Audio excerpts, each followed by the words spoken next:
یو سړی چې په خپل ګناهو باندې وزاړي الله تعالی په حضور کې سجدري سي معافي وغواړي الله تعالی څومره لوړ مقام او مرتبه ورکړي وایروي خپل ایمانونه به د واقع باندې تازه کوي او خپل ذهن جوړ کوي چې په خپل ګناهو باندې به الله تعالی په حضور کې معافي الله تعالی دې مبارکه میاس کې غواړو حضرت یوسف علی السلام سکله کوی ته ورونو غرزار کو بیا سکله دایله کوی جن راوته د پراوتو سره د دل وجود جی د سی وړانګ د سی نور پورته شوی چې د حضرت یوسف علی السلام لکوی جی پراوتو باندې د نور شغلې دومره بلند ولاړلې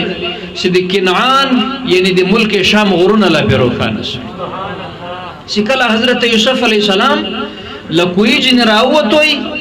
کوی جی راوتلو باندې چې الله تعالی دته یو نور ورکو یو وړانګ یې ورکړه د نور په برکت باندې د کنعان د ملک شام غرونه محلات روخانه شو شکل یو سړی د الله تعالی په حضور کې وزاړي سلور روح کې تو کې په خپل ګناهو باندې معافي وغواړي نو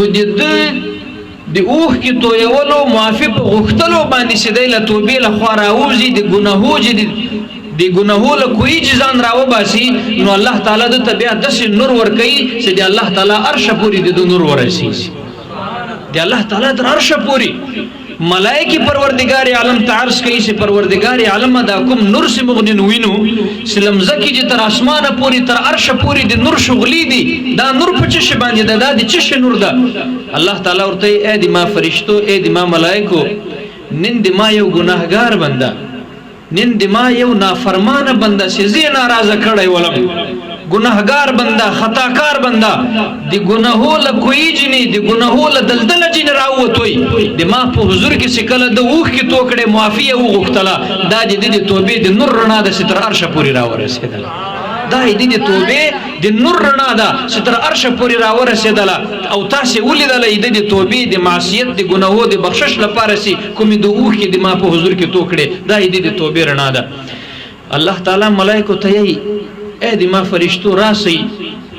د خپل بنده چې تاسو نن د توبې رڼا ولیدله نور مو ولیدوي معافي او غختله راسي د توبې قیمت ولګو چې شی ولګو زوټه وي چې شی ولګو قیمت ولګو راسي د خپل بنده د ګناهو قیمت ولګو ملائکه د الله تعالی په حضور کې عرض ورته کې چې پروردگار عالم موږ بس قیمت ولګو الله تعالی ملائکه تاسو راته وایي نن سما د خپل بنده ته معافي ورکړه وې زړل وخ کې توکړې قیمت چې شاید چې شای ورکم انعام فرشتي ورته یا الله درته قربان شو بهتره خدغه د مخ په خپل سوچ باندې سي دا بنده سي د تا په حضور کې وزړل معافي وغختله باید ته بخنه وکي بخشش ورته وکي الله تعالی ورته اے ملائکه سکومي اوخ کې ماته توکړلې دغه اوخ کې قیمتي دی بخشش کو ډیر کم شي هاي سکومي اوخ کې ما بندر ته توکړلې او وې زړل ګناهګار بنده خطاکار بنده الله یې ناراضه کړی دا شکله وزړل په خپل ګناهو باندې ملائکه راته وایي چې شای ورکم دی اوخ کو باندې خپل بنده ته بده توبه باندې یا الله بخشش ورته وکا دغه قیمت ته بخشش ورته وکا بخنه ورته وکا معافي ورته وکا الله تعالی ورته نه ملائکه اوخ کې ډېری قیمتي دي بخشش خو ډېر معمولی شي الله تعالی شکل دا ورته وایي ملائکه ورته یا الله درته قربان نو بیا به د قیمت دغه جوړیږي د تا بنده سنن د تا په حضور کې وزړل اوخ کې توکړلې یا الله د دې اوخ کو په بدله کې جنت خپل بنده ته ورکا جنت ورکا معافي هم ورکا جنت هم ورکا الله تعالی ورته اے ملائکه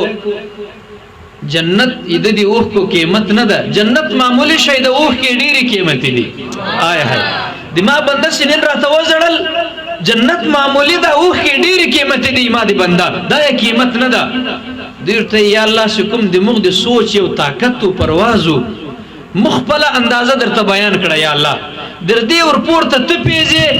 د تا کرم نوازی د تا رحمت او تا مهرباني پیځه پروردگار عالم محسن سو ویلای ست سکی س انعام ورکې ته بهتره پیځه الله تعالی ورته اے دما فرشتو دما بنده سنن راته وزړل او کې تو کړي معاف می هم کوئی جنت می هم ور کوئی قیمت دې دی وخ کو دغه د چې الله تعالی به د خپل دیدار ورکوم آی هاي